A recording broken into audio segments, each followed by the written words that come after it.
আমরা বারবার বলে আসছি 24শে গণঅভ্যুত্থানের মাধ্যমে ৭২ সালের যে সংবিধান বাংলাদেশের জনগণের উপর চাপিয়ে দেওয়া হয়েছিল, যেখানে কোনো সাংবিধানিক বিতর্ক হয়নি, যেখানে একটি অন্তর্ভুক্তিমূলক গণপরিষদ হয়নি, বরং ৭০ সালের গণপরিষদ নির্বাচনে যারা নির্বাচিত হয়ে এসেছিল একটি জনযুদ্ধের পর, একটি মুক্তিযুদ্ধের পর, সেই একই গণপরিষদের ব্যক্তিবর্গকে নিয়ে এখানে সংবিধান প্রণীত হয়েছিল। ইভেন সেই সংবিধানও বাংলাদেশের আপনার এখানে সামাজিক সুরক্ষার স্বার্থে এবং বাংলাদেশের জনগণের মূল্যবোধ সুরক্ষার স্বার্থে পতিতাবৃত্তি এবং অন্যান্য বৃত্তিকে নিরুৎসাহিত করা হয়েছে এবং এই সংবিধান যেই প্রস্তাবগুলো আমরা দেখেছি সংস্কার কমিশনের, এটা বিদ্যমান সংবিধানের সাথেও সাংঘর্ষিক। তো আমরা মনে করি বাংলাদেশের বিভিন্ন যে এখানে ধর্মীয় ও রাজনৈতিক গোষ্ঠীগুলো আছে, বাংলাদেশ প্রশ্নে তাদের মধ্যে একটা ঐক্যমত তৈরি হয়েছে। বিশেষত জুলাই গণঅভ্যুত্থানে বিভাজনকারী শক্তিকে এখান থেকে হটিয়ে বাংলাদেশের জনগণ প্রমাণ করেছে তারা বাংলাদেশের স্বার্থে, বাংলাদেশের সমাজের এবং বাংলাদেশের মানুষের মূল্যবোধের স্বার্থে তারা ত্যাগ স্বীকার করতে জানে এবং তারা হাতে হাত ধরে চলতে জানে। এখানে কোনো বিদেশি রাষ্ট্রের, বিদেশি শক্তির এজেন্ডা বাস্তবায়নে বাংলাদেশের জনগণ আর বলি হবে না। সেক্ষেত্রে আমরা এই নারী সংস্কার কমিশনের যে প্রস্তাব, শুধুমাত্র প্রস্তাব নয়, আমরা আজকের এই গোলটেবিল বৈঠকে জাতীয় নাগরিক পার্টির পক্ষ থেকে আবারও বলতে চাই যে নতুন করে এই সংস্কার কমিশন পুনর্গঠন করা হোক, সংখ্যাগরিষ্ঠ নারী এবং এখানকার যে বিভিন্ন সামাজিকভাবে গ্রহণযোগ্য, সমাজকে রিপ্রেজেন্ট করে এমন গোষ্ঠীগুলোর সাথে আলাপ আলোচনার ভিত্তিতে যাতে এখানে সংস্কার কমিশন নতুনভাবে তাদের সংস্কার প্রস্তাব উপস্থাপন করে। দ্বিতীয়ত আরেকটি বিষয় আমরা দেখেছি, যেটা আজকের আলোচনার বিষয়, চট্টগ্রাম বন্দরের নিউ মোরিং টার্মিনাল। আমরা বারবার দেখেছি যে এই সরকার দায়িত্ব গ্রহণের পর থেকেই একটা বিষয় আমাদেরকে বুঝতে হবে, 2017 সালে বাংলাদেশের বর্ডার উন্মুক্ত করে এখানে যে আপনার 1 মিলিয়নের বেশি রোহিঙ্গা জনগোষ্ঠীকে আমরা আশ্রয় দিতে বাধ্য হয়েছি, আজকে হোক কালকেই হোক আমাদেরকে এই সংকট থেকে উত্তরণ ঘটাতেই হবে। বাংলাদেশ দীর্ঘদিন ধরে পার্শ্ববর্তী আরেকটি দেশের নাগরিকদের বাংলাদেশের খুবই গুরুত্বপূর্ণ একটি জায়গা, যেখানে আমাদের বন্দর রয়েছে, যেখানে আমাদের উপকূল রয়েছে, যেখানে আমাদের বঙ্গোপসাগরের যেই অনেক আমরা অর্থনৈতিক সম্ভাবনা যেটা এখন আমরা এক্সপ্লোর করতে পারিনি, সেই জায়গাটা আমরা এখানে একটি পার্শ্ববর্তী দেশের সমস্যার আমরা প্ল্যাটফর্ম করে রাখতে পারি না। সো যেহেতু অধ্যাপক ইউনূস সারা বিশ্বে একজন সম্মানিত এবং গ্রহণযোগ্য ব্যক্তিত্ব, বাংলাদেশের জনগণ বিভিন্নভাবে মনে করেছিল যে তিনি হয়তোবা বাংলাদেশের রোহিঙ্গা সংকট সমাধানে সক্ষম এবং বিশ্বের বিভিন্ন দেশগুলোকে এখানে ইনভলভ করে এই সমস্যা সমাধানের গুরুত্বপূর্ণ ভূমিকা রাখবেন।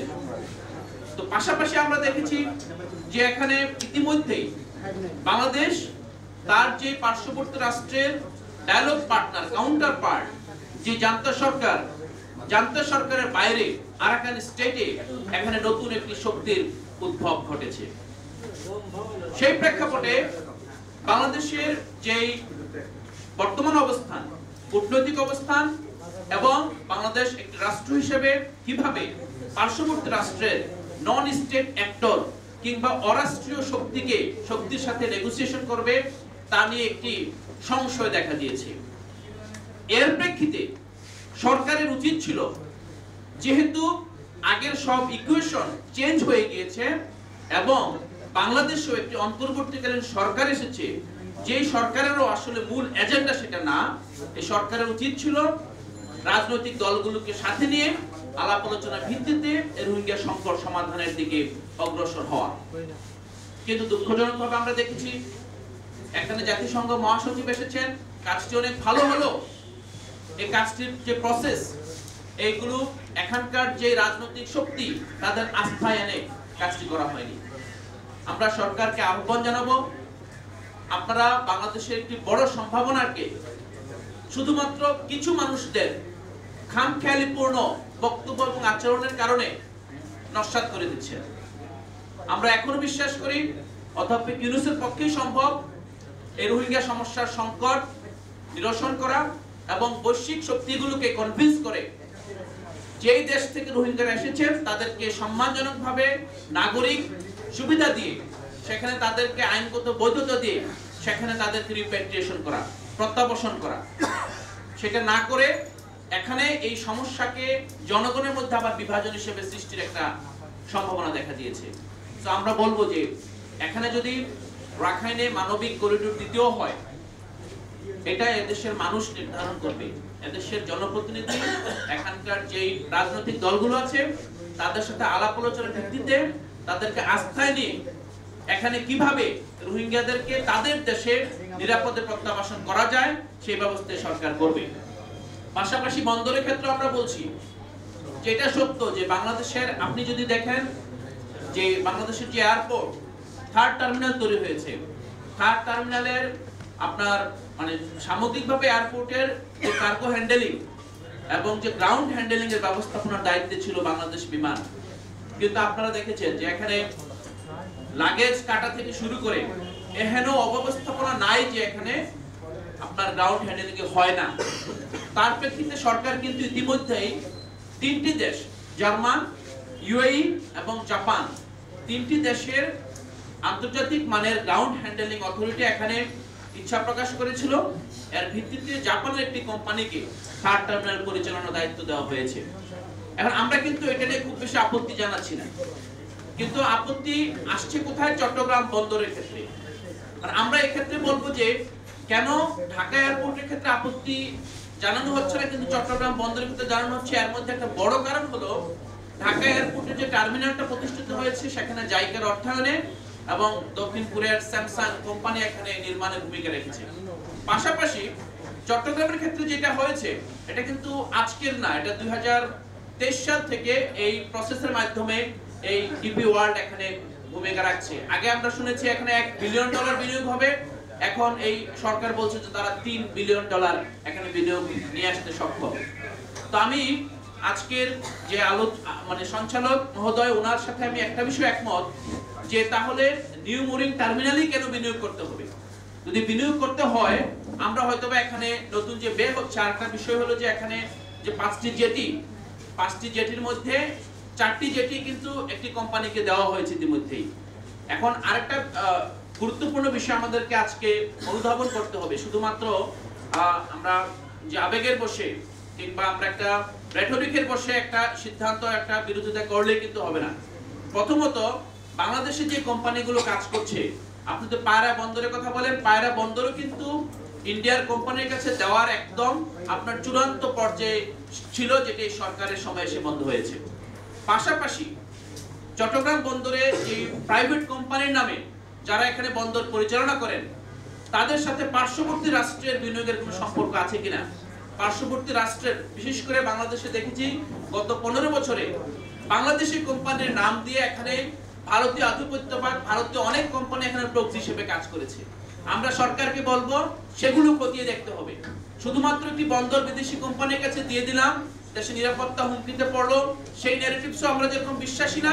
পাশাপাশি দেশীয় কোম্পানির নামে এখানে বিভিন্ন দেশের কোম্পানি কিভাবে বাংলাদেশের জাতীয় স্বার্থকে ক্ষুণ্ণ করেছে আমরা অতীতে দেখেছি।